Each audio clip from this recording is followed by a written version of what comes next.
বরিশালের উজিরপুরে ৯ বছরের শিশুকে ধর্ষণের পর হত্যার ঘটনায় বাবা ছেলেকে আটক করেছে র্যাব ৮-এর সদস্যরা। মঙ্গলবার দিবাগত মধ্যরাতে তাদের ফরিদপুর থেকে গ্রেফতার করা হয়েছে বলে জানায় র্যাব। আটককৃতরা হলেন মোহাম্মদ তাওহিদ হাওলাদার ও তার বাবা মোহাম্মদ সুলতান হাওলাদার। তারা বরিশালের উজিরপুর এলাকার বাসিন্দা। র্যাব ৮-এর অধিনায়ক কাজী জুবায়ের আলম শোভন এক সংবাদ সম্মেলনে জানান, চলতি মাসের ৩ মে বরিশালের উজিরপুর পৌরসভার হাসপাতাল রোড এলাকায় আসামির বাড়িতে বেড়াতে যায় শিশুকন্যাটি।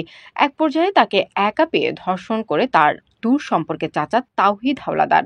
ঘটনা ধামাচাপা দিতে ধর্ষকের বাবা সহ পরিবারের অন্য সদস্যদের সহযোগিতায় শিশুটিকে শ্বাসরোধ করে হত্যা করা হয় বলে দাবি করেছে র্যাব। ভিকটিমের দুঃসম্পর্কের চাচা, সে আসলে ঘটনার দিন তার এই দুঃসম্পর্কের ভাতিজিকে, এই শিশু তামান্নাকে ৯ বছর বয়স, তাকে ধর্ষণের চেষ্টা করে ওই সিঁড়ি ঘরের মধ্যেই, এবং তখন ভিকটিম আর্তচিৎকার করে এবং তার চিৎকারে বাড়ির অন্যান্য সদস্যরা তারা যখন আসে এবং এই ঘটনাটা দেখতে পায়, তারা তাদের পারিবারিক এই বিষয়টিকে ধামাচাপা দেওয়ার জন্য, এই অপরাধকে ধামাচাপা দেওয়ার জন্য তখন ভিকটিমকে শ্বাসরোধ করে হত্যা করে। প্রাথমিক জিজ্ঞাসাবাদে তারা তো সরাসরি এখনো স্বীকার করেনি, বা তাদের বিভিন্ন প্রশ্নোত্তরে তাদের কথার মধ্যে যে সমস্ত অসংলগ্নতা প্রকাশ পেয়েছে তাতে তাদের আসলে এই ঘটনার সাথে সম্পৃক্ততা প্রকাশ পায়। মামলা সূত্রে জানা গেছে, ধর্ষণের পর শিশুটিকে হত্যা করে মরদেহ ঝুলিয়ে রেখে ভিকটিম গলায় ফাঁস নিয়ে আত্মহত্যা করেছে বলে প্রচার করে আসামিরা।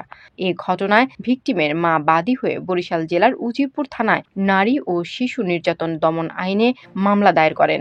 আটককৃতদের উজিরপুর থানায় হস্তান্তর করা হবে বলে জানিয়েছে র্যাব। তানজিনা ইসলাম, জেপি নিউজ।